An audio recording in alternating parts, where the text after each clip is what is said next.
আমরা পরিবর্তনের জন্য জীবন দিয়েছি, রক্ত দিয়েছি। এক দলকে ক্ষমতা থেকে সরিয়ে আরেক দলের লুটপাটের জন্য বাংলাদেশের ছাত্র জনতা রক্ত দেয় নাই। ফলে আপনারা ভয় পাবেন না। বিগত সময়ে একটা দলের শাসন ছিল, আর কোনো দল কথা বলতে পারতো না। কথা বললেই জেলে নিয়ে যাওয়া হতো, গুম করা হতো, হয়রানি করা হতো। আমরা দেখছি বাংলাদেশকে আবারও সেবার একদলীয় শাসনের দিকে নিয়ে যাওয়ার চেষ্টা করা হচ্ছে। এক ক্ষমতাসীন দল, সরকারি দল, শুধু তারাই কথা বলবে, অন্য দলকে কথা বলতে দেওয়া হবে না। সংসদে আমাদেরকে কথা বলতে দেওয়া হয় না। আমরা জনসভায় কথা বলতে গেলে ককটেল ফুটানো হয়, বোমা মারানো হয়। এই একদলীয় শাসন যদি আবার শুরু করার কথা কেউ ভাবে, আওয়ামী লীগের পরিণতির কথা আপনারা ভাববেন। আওয়ামী লীগ 16 বছর একদলীয় শাসন করে দিল্লিতে হেলিকপ্টার নিয়ে পালাতে হয়েছিল।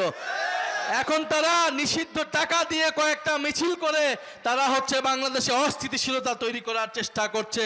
সেই আওয়ামী লীগের বিরুদ্ধে আমরা ঐক্যবদ্ধভাবে থাকব। জুলাই গণ অভ্যুত্থান হয়েছিল 2024 সালে। 2026 সালে আজকে 2 বছর আমরা বর্ষ পূর্তি উপলক্ষে এই সকল বিভিন্ন উপজেলায় আমরা যাচ্ছি জুলাই পদযাত্রা নিয়ে। আমাদের এবারে জুলাই পদযাত্রার 5টি বিষয়কে সামনে রেখে আমরা এসেছি আপনাদের কাছে। সেই 5টি বিষয় হচ্ছে গণভোটের গণরায় বাস্তবায়ন। আপনারা জানেন 2024 সালের গণ অভ্যুত্থানের পরে আমাদের সকলের দাবি ছিল সংস্কার, অর্থাৎ দেশের পরিবর্তন। বিগত স্বৈরাচারী শেখ হাসিনা সরকার বাংলাদেশ থেকে কোটি কোটি টাকা বিদেশে পাচার করেছে, লুটপাট করেছে, বিরোধী রাজনৈতিক নেতা কর্মীদের গুম খুন করেছে এবং শাপলা গণহত্যা করেছে, পিলখানা হত্যাকাণ্ড ঘটিয়েছে এবং জুলাই মাসে সাধারণ ছাত্রদেরকে হত্যা করেছিল। সেটার বিচার আমরা চেয়েছিলাম। আমরা এমন একটা দেশ এবং সরকার চেয়েছিলাম যাতে বাংলাদেশে কথা বলার অধিকার থাকে, মত প্রকাশের অধিকার থাকে। সে কারণে সংস্কারের দাবি এসেছিল এবং আপনারা দেখেছেন 32টি দল মিলে দীর্ঘ 6-7 মাস ধরে আলোচনা করে তারা জুলাই সনদ প্রণীত করেছিল এবং সেই জুলাই সনদের জন্যই পরবর্তীতে নির্বাচন হয়েছিল, গণভোট এবং সংসদ নির্বাচন একসাথে হয়েছিল। সেই সংসদ নির্বাচনের পাশে গণভোটে আমরা সবাই হ্যাঁ অথবা নাতে ভোট দিয়েছিলাম। বাংলাদেশের 70% মানুষ হ্যাঁ এর পক্ষে, সংস্কারের পক্ষে ভোট দিয়েছিলেন কিনা আপনারা? হ্যাঁ এর পক্ষে ভোট।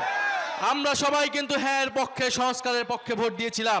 কিন্তু এই বিএনপি সরকার ক্ষমতায় আসার পরে পাল্টে গিয়ে সেই সংস্কার এবং জুলাই সনদকে অস্বীকৃতি জানিয়েছে, গণভোটকে অস্বীকৃতি জানিয়েছে এবং এখন পর্যন্ত তারা সংস্কার বাস্তবায়ন করে নাই।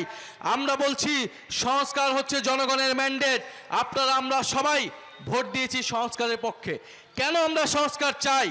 আমরা সংস্কার চাই যাতে পুলিশ সংস্কার হয়, পুলিশ কোনো দলীয় পুলিশ না হয়, প্রশাসন কোনো দলীয় পুলিশ প্রশাসন না হয়।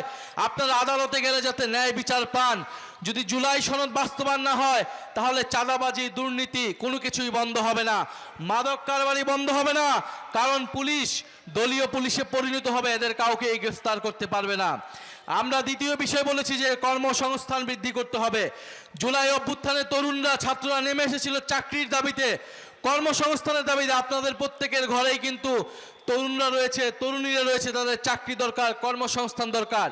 এই বিএনপি সরকার ক্ষমতায় আসার আগে বলেছিল 1.5 বছরে 18 মাসে তারা 1 কোটি কর্মসংস্থান তৈরি করবে। কয় কোটি? 1 কোটি কর্মসংস্থান। 4 মাস গিয়েছে, কয়টা কর্মসংস্থান তৈরি হয়েছে? একটাও কর্মসংস্থান তৈরি হয় নাই। যেই বাজেট দিয়েছে সেই বাজেটে কোনো কর্মসংস্থানের রূপরেখা পর্যন্ত নাই। এরপরে আমরা বলেছি বিদ্যুৎ সংকট নিরসন করতে হবে। শেখ হাসিনা সরকার কোটি কোটি টাকা লুটপাট করেছে বিদ্যুতের নামে, দুর্নীতি করে। এবং আপনারা জানেন যে সারা দেশে এখন লোডশেডিং হচ্ছে, 7 ঘন্টা 8 ঘন্টা করে লোডশেডিং হচ্ছে, কারেন্ট থাকতেছে না। সখীপুরে কি কারেন্ট থাকে? লোডশেডিং হয় কি না? যদি লোডশেডিং হয় তাহলে এই বাজারগুলা কিভাবে চলবে? যদি লোডশেডিং হয় শিল্প কারখানা কিভাবে চলবে? যদি লোডশেডিং হয় তাহলে কৃষিতে সেচ ব্যবস্থা কিভাবে হবে? যদি লোডশেডিং হয়, যদি বিদ্যুৎ সংকট নিরসন না হয় তাহলে কোনোভাবেই দেশের অর্থনীতি নিরসন করা সম্ভব নয়। ফলে আমরা দাবি জানাচ্ছি দ্রুত সময়ের মধ্যেই বিদ্যুৎ সংকট নিরসন করতে হবে, অবৈধ চুক্তি বাতিল করতে হবে এবং দুর্নীতি, লুটপাট বন্ধ করতে হবে। আমরা আরো দাবি জানিয়েছি যে দ্রব্যমূল্যের ঊর্ধ্বগতি নিয়ন্ত্রণ করতে হবে। নিত্য প্রয়োজনীয় চাল, ডাল, তেল, গ্যাস, চিনি এই সব কিছুর দাম কমাতে হবে। সিলিন্ডার গ্যাসের দাম হয়েছে কয়েক গুণ, বিদ্যুতের দাম 17% বৃদ্ধি করেছে এই সরকার আসার পরে। আন্তর্জাতিক যুদ্ধে ইরান আমেরিকা যুদ্ধের দোহাই দিয়েছে, সেই যুদ্ধ কিন্তু এখন শেষের পথে, এবং আন্তর্জাতিক বাজারে কিন্তু তেলের দাম কমিয়ে দিয়েছে, কিন্তু বাংলাদেশে এখনো জ্বালানির দাম কমে নাই। আমরা এছাড়া আরো বলেছি, সীমান্তে আমাদের ভাই বোনদেরকে হত্যা করা হচ্ছে, ভারতীয় নাগরিকদেরকে পুশিন করা হচ্ছে বাংলাদেশে অবৈধ বাংলাদেশি বলে, এবং আমাদের স্বরাষ্ট্রমন্ত্রী, আমাদের যারা সরকারের দায়িত্বে রয়েছে, তারা এই সীমান্ত হত্যাকে অস্বীকার করছে। তারা পুশিন বন্ধে কোনো কার্যকর উদ্যোগ গ্রহণ করতে পারছে না। আমরা বলবো, রোহিঙ্গাদেরকে এরকম বাংলাদেশে প্রবেশ করিয়ে বাংলাদেশের উপর একটা বোঝা চাপিয়ে দেওয়া হয়েছে।